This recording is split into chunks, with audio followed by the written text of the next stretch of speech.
किस मुंह से लेकर के सरकार के जाएगा वहाँ वोट मांगने के लिए? ग्राम सभा सर्वोपरि है। यहाँ पैसा एक्ट लागू होने से ग्राम सभा सर्वोपरि होगा। ग्राम ही सभा में ही निर्णय लिया जाएगा कि क्या यहाँ पर कौन कौन सी योजना चलाया जाएगा। अब पहला शब्द ये कहे ना, नैतिकता और संवेदना नाम का चीज़ भी सरकार में तो है नहीं, किस मुंह से वोट मांगने जा रहा है। नमस्कार, द HD न्यूज़ देख रहे हैं आप और मैं हूं रंजीत कुमार। झारखंड से अभी एक बड़ी खबर आई है कि रामगढ़ विधानसभा के उपचुनाव के तारीखों का ऐलान हो गया है। 27 फरवरी को चुनाव होना है और 3 मार्च को इसके नतीजे आएंगे। जैसा कि रामगढ़ में कांग्रेस की विधायक थी ममता देवी, उनकी सदस्यता चली गई, उसके बाद यह उपचुनाव हो रहा है।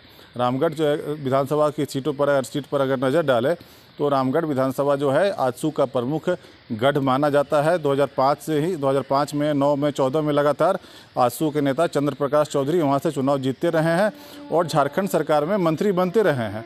19 के चुनावों से एन पहले उन्होंने गिरिडीह लोकसभा का उपचुनाव लड़ा आजसू के टिकट से और वे गिरिडीह वर्तमान में गिरिडीह के सांसद है।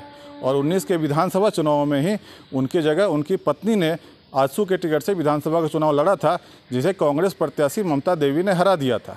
अब ममता देवी की सदस्यता चली गई है और रामगढ़ विधानसभा में चुनाव होना है, तो ऐसा माना जा रहा है कि आजसू ही वहाँ उम्मीदवार देगा। NDA गठबंधन की ओर से आजसू वहाँ से चुनाव उम्मीदवार देगा और आजसू इसकी पूरी तैयारी भी कर रहा है। वहीं कांग्रेस की ओर से यह माना जा रहा है, आधिकारिक घोषणा तो नहीं हुई है, लेकिन ममता देवी के पति बजरंग महतो चुनाव लड़ सकते हैं, वो भी चुनाव की तैयारियां कर रहे हैं। और अभी हमने इस सिलसिले में झारखंड मुक्ति मोर्चा के विधायक लोबिन हेम्ब्रम से बात की, तो लोबिन हेम्ब्रम जो सरकार के खिलाफ ही लगातार बोल रहे हैं, उनका कहना है कि वे किस मुंह से चुनाव में प्रचार करने के लिए जाएंगे। जनता जब उन्हें चुनावी वादों के बारे में पूछेगी तो वो जनता को क्या जवाब देंगे। 3 साल सरकार का कार्यकाल पूरा हो गया। पहला तो सरकार का जो नैतिकता का भी हम लोग जो बात कर रहे हैं, नैतिकता का भी, संवेदनहीनता का भी हम लोग बात कर रहे हैं कि जो रामगढ़ की धरती शिबू सोरेन की निवास स्थल है, वहाँ है। हम लोग अभी 8 जनवरी को वहाँ हम लोग सब आंदोलनकारी मिलन समारोह भी किए।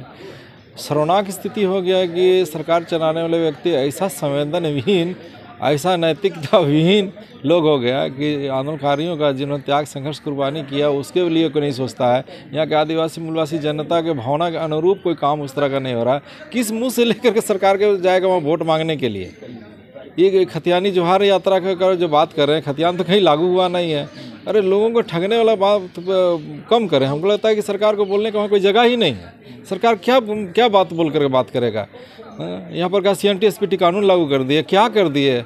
जल जंगल जमीन बचाने के बात करने से नहीं होगा। आप CNTSPT कानून को सख्ती से लागू करते हैं, यहाँ के भाषा संस्कृति को लागू करते हैं, आंदोलनकारियों को सम्मान नियोजन पेंशन देते हैं, उनको सम्मानित करते, कोई काम तो यहाँ के करवे नहीं किए हैं। उसको तो हमको लगता है कि पहला शब्द ये कहे ना, नैतिकता और संवेदना नाम का चीज़ भी सरकार में तो है नहीं, किस मुंह से वोट मांगने जा रहा है। ये तो बहुत ही बड़ा प्रश्न चिन्ह है सरकार के लिए।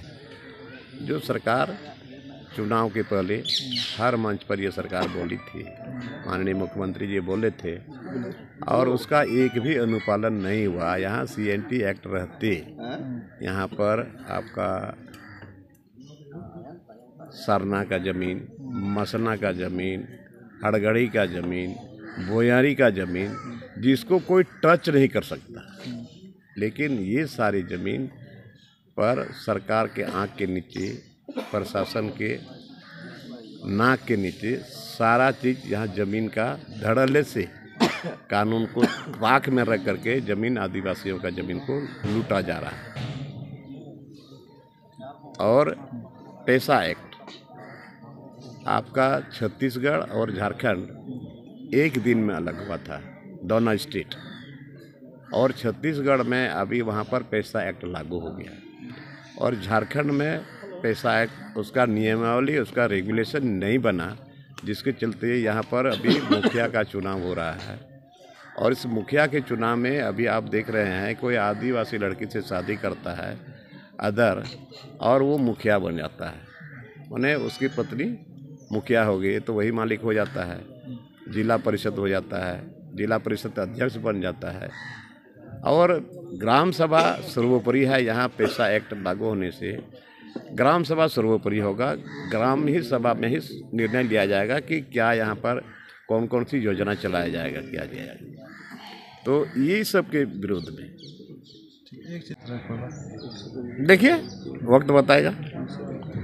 नहीं, जब सरकार जो अपना वादा पूरा कर ही नहीं हमको हो सकता है पूछे वहाँ पर, हाँ। भले उनको नहीं पूछे, हमको अगर लोग पूछेगा तो क्या मुंह बोल लेकर के मैं जवाब दूँ वहाँ, आप समझ बताएगा।